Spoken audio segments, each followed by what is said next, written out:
You're listening to Psych with Mike.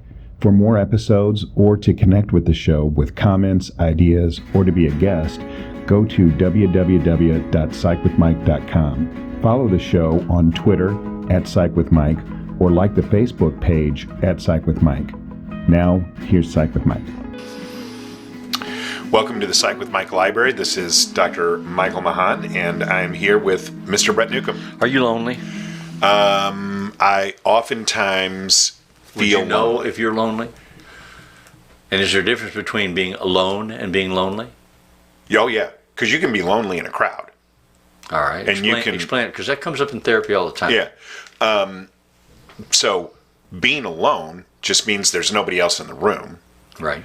Being lonely is a feeling that you are separate from other human beings in a way that makes it difficult for you to feel accepted by them. So if I'm alone in a crowd, I can be in a crowd,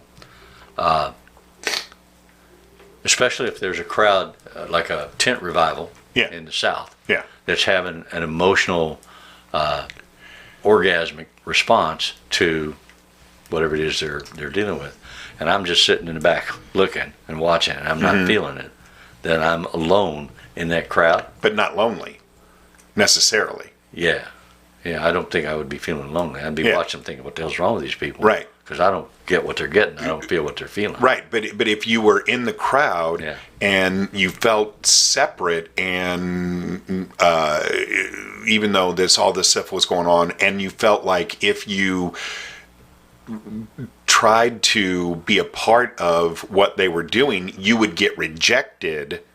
That's I don't know. When I was a young man in Arkansas, I went to a black church tent revival.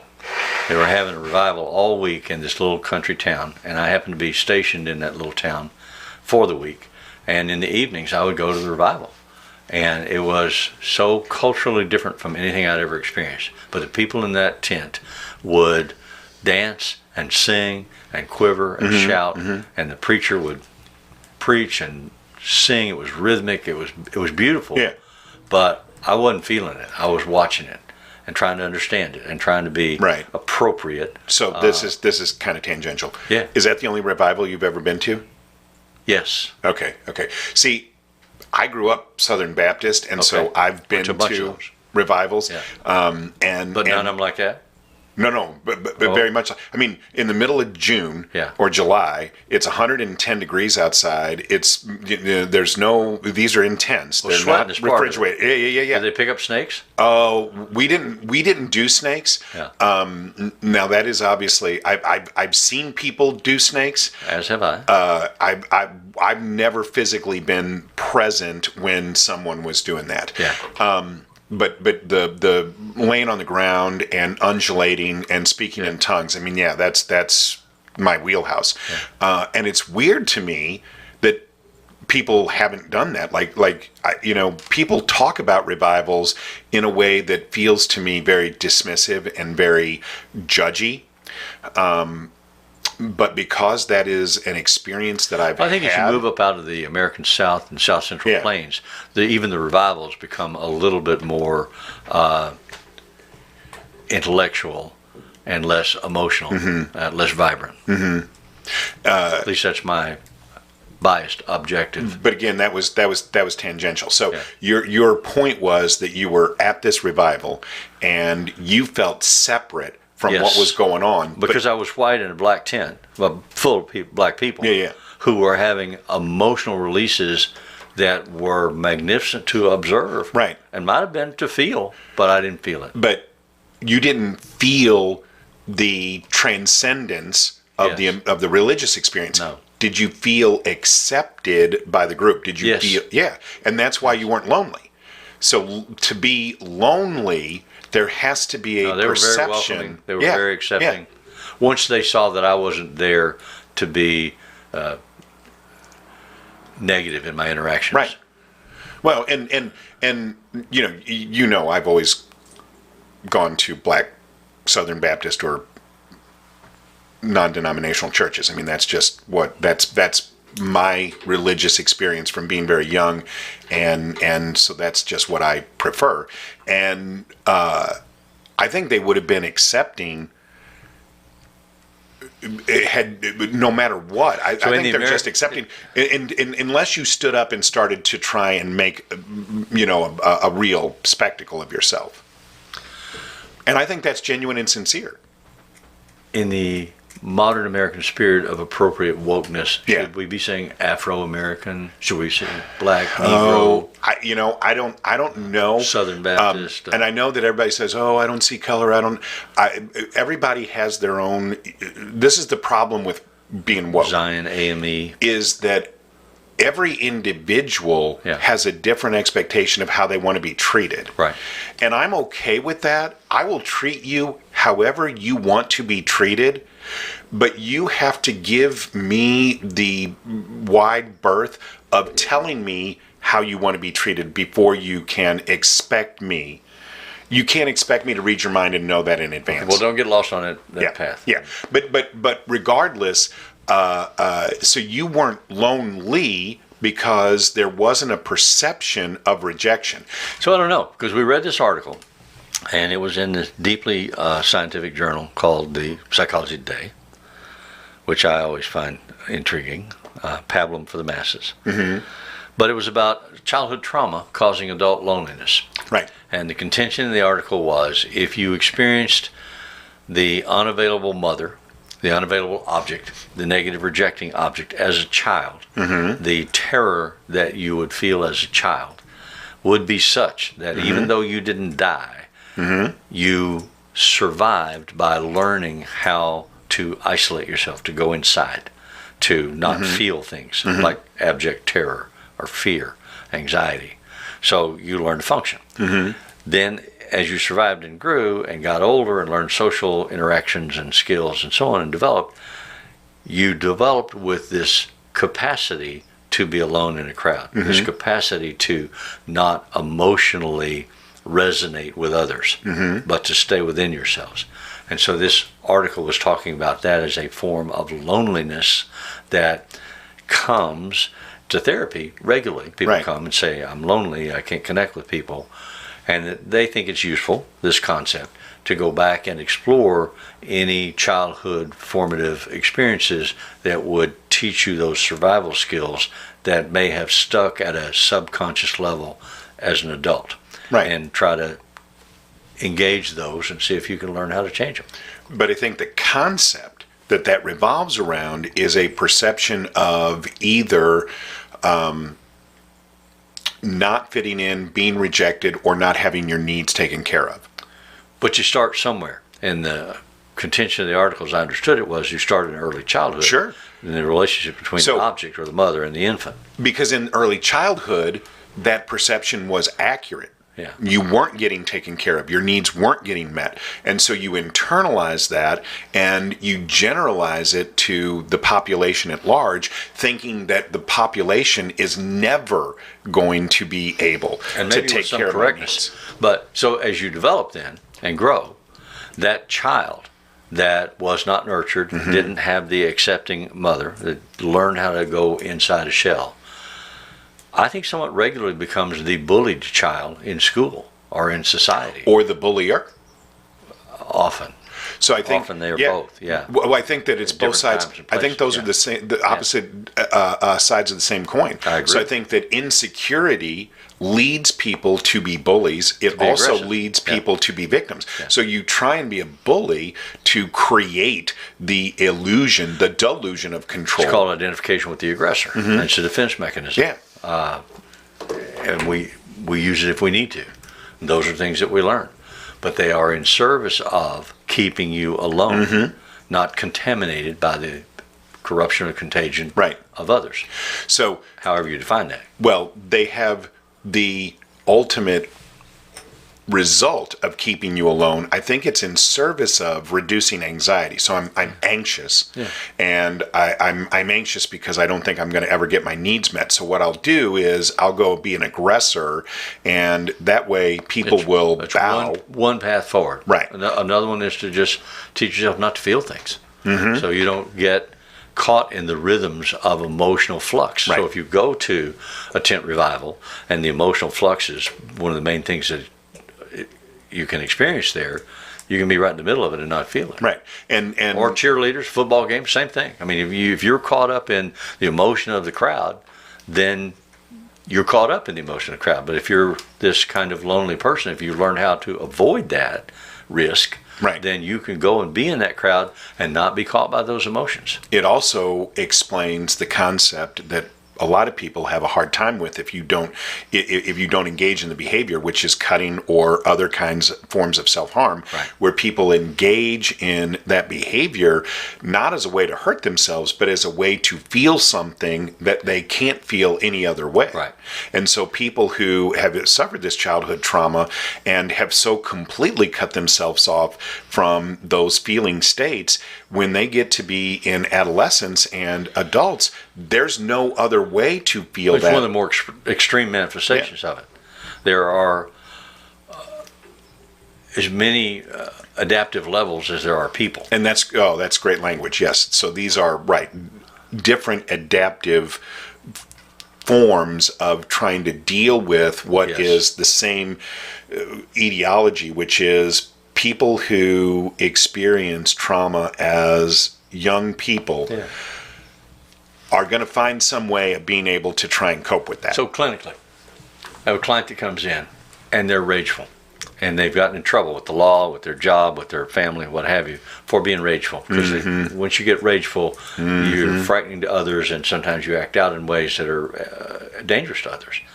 And so the system will confront you. Right. Say, you can't do this. You have to find another way. So they make them come to therapy. Right. Come to therapy when they're angry. Yes. One of the things that you have to do to work with people successfully like that is teach them that there are levels and gradations of anger. It's not 0, 0, 0, 1,000. There's somewhere in between. So they'll say, well, I don't know what you mean, because it just hits me, boom. I'm fine, I'm gone. And when I'm gone, I can't come back. And you have to say, well, you have to learn that you're not fine. There are other levels and other labels that we put on. I'm irritated, I'm miffed, I'm upset, I'm angry, I'm mad, I'm furious, I'm rageful. You got to find these distinctions and identify feeling states that go with each one. So we can teach you that, and part of the success comes from being able to recognize and verbalize and externalize. Right, So if you're driving by yourself in the car, it's a great time to do it. If something happens and you flux, you have to learn how to put a label on it. I'm irritated. Right. I'm irritated that I didn't make this light. I'm mad that I didn't make this light. I'm angry that I didn't make this light. What are the distinctive experiential differences? If you can learn to do that and apply those words, then you give yourself power to be mad, because anger is original issue equipment. It's built into you to be able to be angry and to be angry. You need to learn how to regulate it, because if you don't regulate it, it regulates you. Right. And so you have a setting that goes from 0 to 100. We want to give you graduated settings, like a speedometer. And as a therapist, the first time you present that argument, you're probably not going to cure your client. So you have to understand that. Cure. Or I'm sorry, I didn't hear. No, I didn't hear you. Even so you have to apply that. It's not one consistency. trial learning. Is the key there. Absent of trauma, it's not one trial learning. Trauma can be one trial learning. But fixing it isn't going to be. No.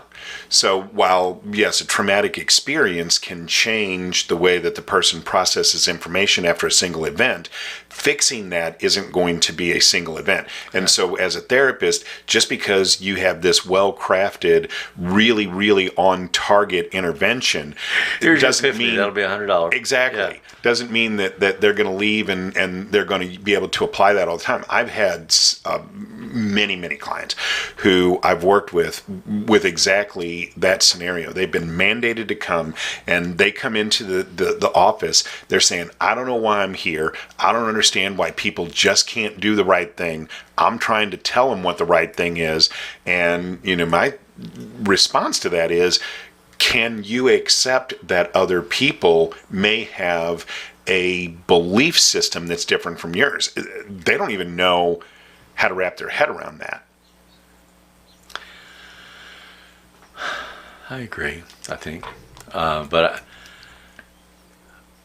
as you were talking, what I was thinking is that one of the things you want to offer for their understanding is that as you learn regulatory mechanisms and new behaviors in response to stimuli, as you learn to master that and you get better, it only works when you cognitively use it, when you are conscious and aware. Whenever you go on autopilot, you'll go back to the ingrained, identified behavior. For sure. So you have to be gentle with yourself. You're going to get better and you're going to relapse. You're going to get better and you're going to relapse. We can stretch out the relapse and make it less severe, catch it more early in the curvature, and cut it off because you've learned how to do it. But it is not going to stop happening. So let's go to our break, and when we come back, I'm going to tell you a story. All right. One of the reasons that I want to participate in this show is because it gives me an opportunity to clinically review my understanding of what therapy is and how it works, especially for the consumer. So my hope is that we will find conversations that broaden my understanding of that. And my hope is that we do that in a way that is useful but also entertaining for people, so that they want to listen, not only because they're getting good psychology information, but because they just enjoy the show. Easy listening with an informational twist. So That's a new tagline. They're not sitting there going, huh? Easy listening with an informational twist. I'm really good at this. I'm a professional. You're a professional. If it's Friday, it's Psych with Mike. Okay, we're back. So to illustrate that point that I made about, people come in, they say, hey, I'm just trying to tell people how to do things right. Why can't they just accept that? And I'm saying, hey, maybe people have a different perception of what's right than you do. Is that something that you can accept? That's based on an actual thing. I had a guy who ended up being mandated to come and see me. He was I don't remember what his official title was. He wasn't a provost, but he was very, very high up in one of the admissions departments of a local university. And people said that he was just a tyrant. That they might have been a Grand High Muckety Muck. Yeah, that's exactly what it was. The Grand Poobah. He had one of those really tall hats with the horns on it.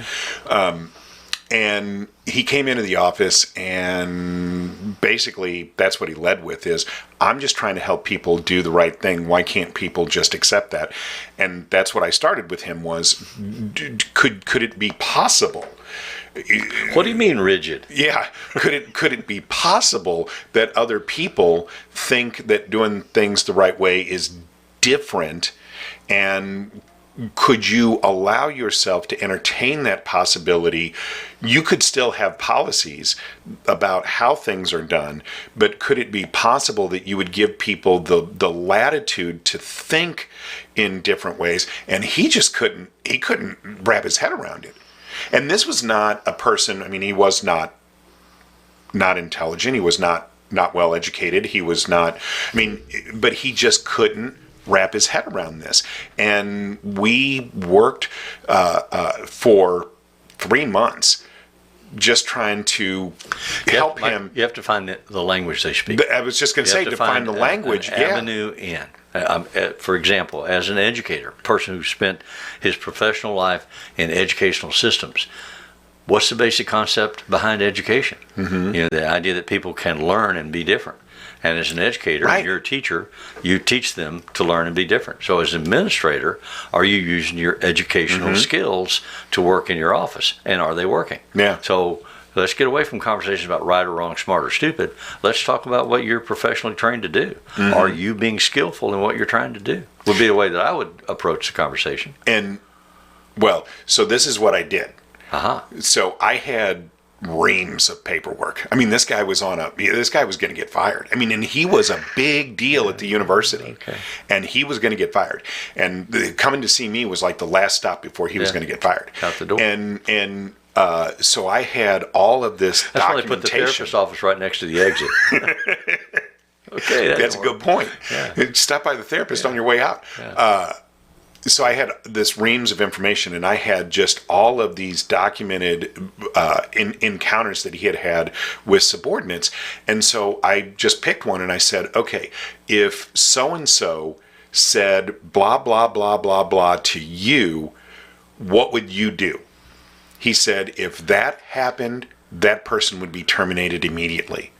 And I said, that comes verbatim from some encounter that you had with a subordinate.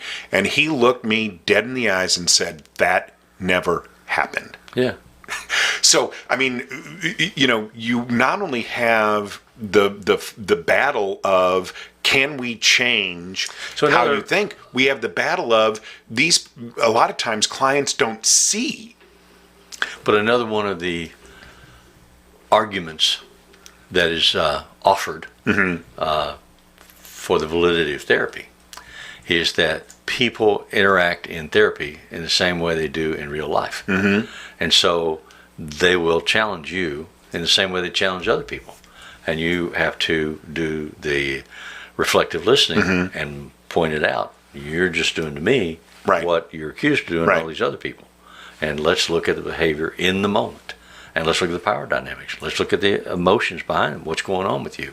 I mean, you have to find a way inside. But you can't hit him in the head and say, listen to me, damn it. You're going to get fired. That might help him in the short term with that job, but it won't solve the problem long term because he's not learning and he's not adapting and growing. So, again, you come back to the fact that therapy is about education.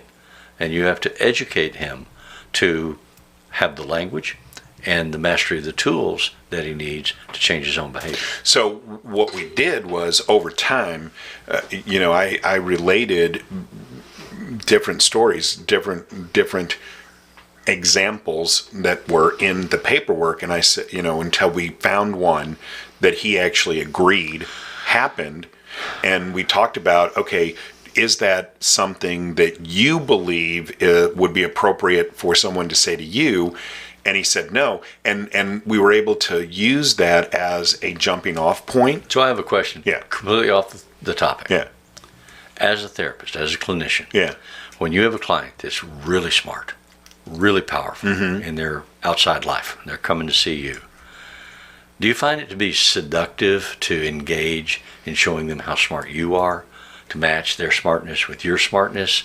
Because to me, that's tempting, but it's a distraction from the goal. So do you struggle with that? Because I do. And sometimes at the end of the session, I'm like, oh boy, they won that round. Yeah. Because I chased the rabbit. We're given esoteric references to literature that we've read, coming up with names of people that we know, theories that we both, you know, and do you think this theory is right or that theory is right? We have these wonderful educational theoretical discussions, not therapy. I'm not as well read, or I'm not as able to. But you think you're smarter.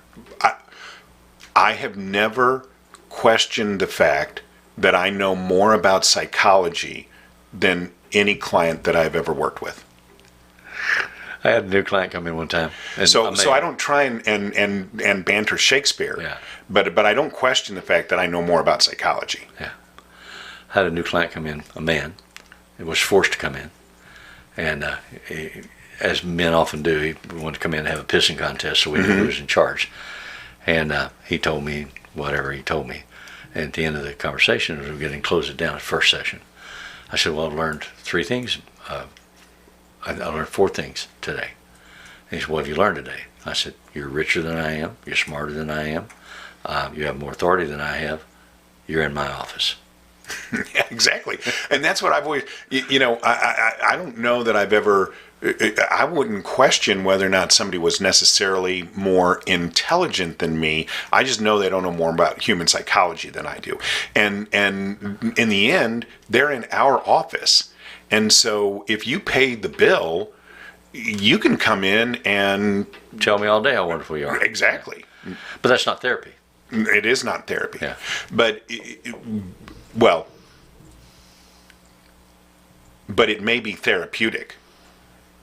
Yes. So what's the difference between therapy and therapeutic? You may experience some temporary beneficial gain Yes. from the moment.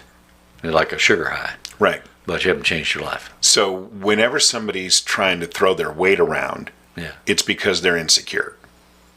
Secure people have never thrown their weight They around. don't need to. Right, exactly. It's obvious that they're in charge. Exactly. So if you're throwing your weight around, then I already know you're insecure. So I don't need to challenge that. I agree with you intellectually. I'm just saying, do you ever Yeah. get there? Do you get Yeah. trapped in that? Do you catch yourself doing that? After a session, you're like, damn it.